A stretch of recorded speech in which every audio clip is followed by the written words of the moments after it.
مسیح یسوع میں آپ سبوں کی سلامتی ہو۔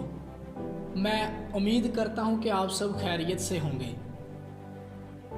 ایک بار پھر سے ہم ایک نئی ویڈیو میں نئے ٹاپک پر بات کرنے کو ہیں۔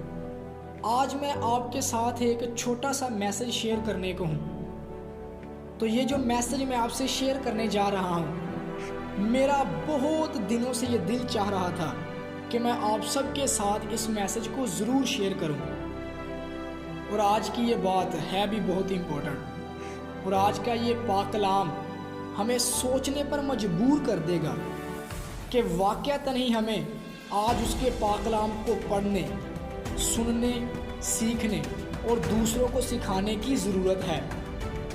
جن دنوں میں آج ہم جی رہے ہیں، یہ دن بہت ہی سوچ و فکر کے ہیں۔ ہمیں اپنی زندگیوں پر غور و فکر کرنے کی ضرورت ہے کہ آیا ہم اس کے پاک کلام کو پڑھ کر اس پر عمل کر رہے ہیں، کیونکہ آج ہم آخری دنوں میں جی رہے ہیں اور بائبل مقدس کی بہت ساری پیشن گوئیاں ہم اپنی آنکھوں کے سامنے پوری ہوتی ہوئی دیکھ رہے ہیں، جن کو کبھی چاہ کر بھی جھٹلایا نہیں جا سکتا، کیونکہ آج ہم جو بھی اپنی آنکھوں کے سامنے ہوتا دیکھ رہے ہیں، یہ سب بائبل مقدس میں ایک ترتیب کے ساتھ، ایک سیکوینس کے ساتھ درج شدہ ہے۔ ہم خوش قسمت لوگ ہیں کہ اپنی آنکھوں سے بائبل مقدس کی پیشن گوئیوں کو پورا ہوتا دیکھ رہے ہیں، لیکن افسوس تو اس بات کا ہے کہ ہم نے کبھی بائبل مقدس کو پڑھا ہی نہیں، اور اگر پڑھا ہے تو سمجھا نہیں۔ اور آج بائبل بھی ہم سے بیان کر رہی ہے کہ ہم بالکل انت کے کنارے پر کھڑے ہیں۔ آج کا ہمارا جو ٹاپک ہے، اس میں خدا فرماتے ہیں، آخری دنوں میں اس دنیا پر قحط بھیجوں گا، اس دنیا پر کال لاؤں گا، اور یہ کال خوراک کا نہیں، پانی کا نہیں، بلکہ کلام مقدس کا ہوگا۔ تو اس حوالے سے ہم آج پڑھیں گے آموس کی کتاب، اس کے 8 باب اور اس کی 11 اور 12 آیت میں یوں لکھا ہوا ہے، دیکھ وہ دن آتے ہیں، مالک خداوند کا فرمان ہے، جن میں اس ملک پر کال لاؤں گا، وہ روٹی کا کال نہ ہوگا اور نہ پانی کی پیاس ہوگی، بلکہ خداوند کا کلمہ سننے کا قحط ہوگا۔ تب وہ سمندر سے سمندر تک اور شمال سے مشرق تک ڈگمگاتے پھریں گے اور خداوند کے کلمہ کی تلاش میں گھومیں گے، لیکن نہ پائیں گے۔ تو آج کے اس پاک کلام میں جو بات ہو رہی ہے، وہ آخری دنوں کے حوالہ سے ہی ہے۔ خدا فرماتا ہے کہ میں آخری دنوں میں اس دنیا پر کال، قحط بھیجوں گا، اور یہ کال یوسف کے دور والا کال نہیں ہوگا، اور نہ ہی یہ ایلیا نبی کے دور والا کال ہوگا، کیونکہ یہ کوئی خوراک کا، کھانے پینے کی چیزوں کا کال نہیں ہوگا، بلکہ خدا فرما رہے ہیں کہ اس دنیا پر سے کلام مقدس کو اٹھا لیا جائے گا، یہاں تک کہ کلام مقدس کو سنانے والے بھی اس دنیا پر سے اٹھا لیے جائیں گے۔ اب کچھ لوگوں کے خیال میں آئے گا کہ ہم نے کلام مقدس کو بہت ساری جگہوں پہ سیو کر کے رکھا ہوا ہے۔ فار ایگزامپل، کچھ لوگ سوچ رہے ہوں گے کہ میں نے اپنے موبائل فونز میں کلام مقدس کو سیو کر کے رکھا ہوا ہے، اپنے میموری کارڈز میں سیو کر کے رکھا ہوا ہے، یہاں تک کہ انٹرنیٹ پر بھی بہت سارا کلام سننے کو ہے، اور یہاں تک کہ اب تو بائبل مقدس بھی انٹرنیٹ پر دستیاب ہے۔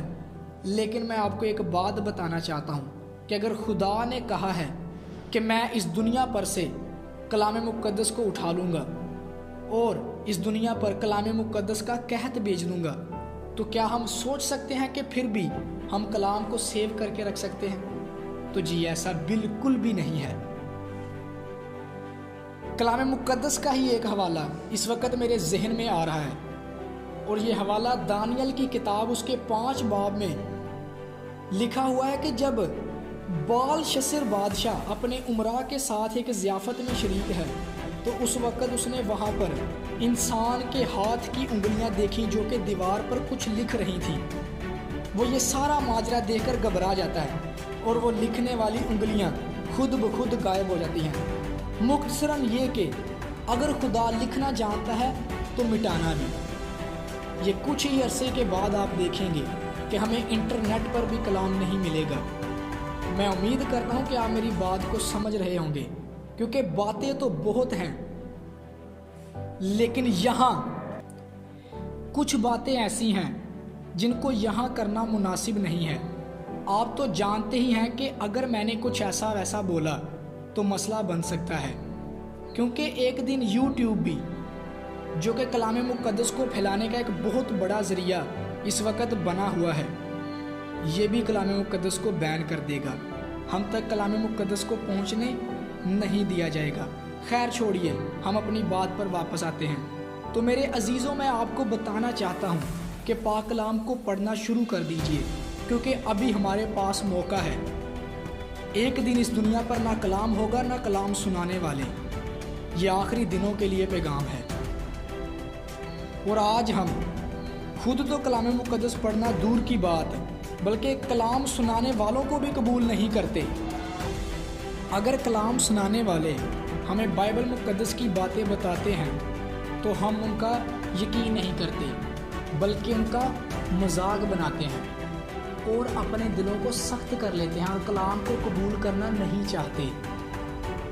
لیکن عبرانیوں 3 باب 15 آیت میں لکھا ہوا ہے، چنانچہ کہا جاتا ہے کہ اگر آج تم اس کی آواز سنو تو اپنے دلوں کو سخت نہ کرو، جس طرح کے غصہ دلانے کے وقت کیا تھا۔ تو پلیز آئیے آج ہی فیصلہ کریں کہ آج کے بعد ہم اس کے پاک کلام کو خود بھی پڑھیں گے، اس پر عمل کریں گے اور دوسروں کو بھی سنائیں گے۔ تو آموس نبی کی اس پیشن گوئی کو اور زیادہ اچھے طریقے سے سمجھنے کے لیے ایک گیت جو کہ خدا کے بہت ہی اچھے پرستار، جن کو خدا نے ڈیروں برکتوں سے نوازا ہوا ہے، یعنی کہ شمی ہنس، ان کا ایک گیت ہے اکال پہنائے۔ اس گیت کا لنک میں نے ڈسکرپشن میں دے دیا ہے، تو پلیز ایک بار اس کو ضرور سنیے گا۔ خداوند آپ کو برکت دے، آمین۔